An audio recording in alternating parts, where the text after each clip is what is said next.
Estas son las principales del día. Una periodista golpeó accidentalmente en la cara al presidente de Estados Unidos, Donald Trump, con un micrófono, mientras el mandatario daba declaraciones en una base militar de Maryland, en la que criticaba a los medios de comunicación estadounidenses, a los que acusó de ser ilegales y corruptos por descalificar las acciones de su gobierno. El momento quedó captado en un video que se volvió viral en las redes sociales. En la grabación se observa cuando el micrófono golpea la boca del presidente y se desliza por su rostro. They're in a very strong position militarily with quite a few Ukrainian soldiers, but hopefully nothing will happen with that. I've asked them not to let anything happen, and I hope that nothing happens. But I feel that Russia is going to make a deal with us, I hope. We've spoken with President Putin. We've spoken with a lot of people. And Ukraine is waiting. I'm very concerned about the field. In the field, there's a very vulnerable group of Ukrainian soldiers right now that are actually surrounded. And that's not good because we don't want them to die. Enough people have died. So we'll see what happens with regard to all of it. But I'm getting, from the standpoint about a ceasefire and ultimately a deal, some pretty good vibes coming out of Russia. Any questions?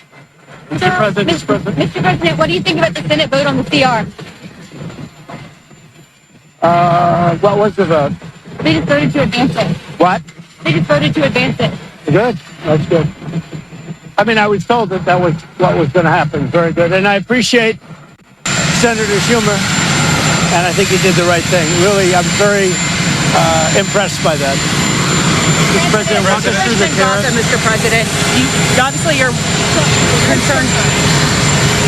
You're concerned about the situation in Gaza. What are the hopes now to get the hostages back? She just became a big story tonight, right? Yes, sir. Did you see that? What? In Gaza, sir, the situation, what is your hope now for a hostage release? Well, I hope that it all works out. You're talking about Israel, though, right? We're very much into negotiations with regard to the hostages in Israel, and we're going to have to see what happens. We'll see what happens. Hopefully it'll work out. A very complex situation. There's tremendous hatred at levels that nobody's ever seen before, yeah? Mr. President, walk us through the tariffs and why it will be financially beneficial for America. We know the Australians will not do reciprocal tariffs, but can you walk us through this whole process and how it will bring wealth back to the United States? Well, it's going to bring tremendous wealth back, and it was tariffs used in reverse that really brought our country to a position that we don't ever want to be in again. And when somebody is treating us badly, we're going to put tariffs on. They're going to be very fair. They're going to be fair and reciprocal. And our country is going to come back very, very strong. I think our country is going to come roaring back. The tariffs are a big deal. And frankly, that's how China does it. And that's how a lot of other people do it. And we do it better than them, but we never had a president that knew how to do it. Thank you very much, everybody. Thank you, sir.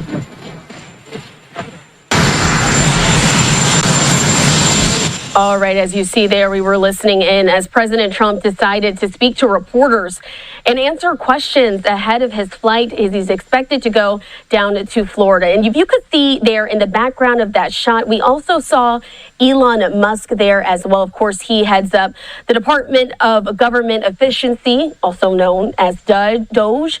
A very close right-hand man to President Trump during this administration as he executes, as what President Trump says, to cut out some of the bloating within the federal government. So we're getting, again, some views there of President Trump entering Air Force One, and there he is, Elon Musk, alongside what appears to be his child there, waving at reporters as well, boarding the flight, heading to Florida and leaving Joint Base Andrews. And again, as we were listening into President Trump answer some of those questions, he touched on several different topics in that very brief, again, question and answer session. He talked about tariffs and reciprocal tariffs, several other countries as well. Al recibir el premio, Andrés Ramírez expresó su alegría y sorpresa, destacando el valor que News Digital TV aporta a su comunidad como contenido informativo de calidad. No, yo sugiero que por lo menos se suscriban a este canal, a News Digital TV, y que se mantengan dándole like y compartiendo para que tengan esta suerte que yo tuve, gracias al Señor que está en el cielo, que me ilumina con esto.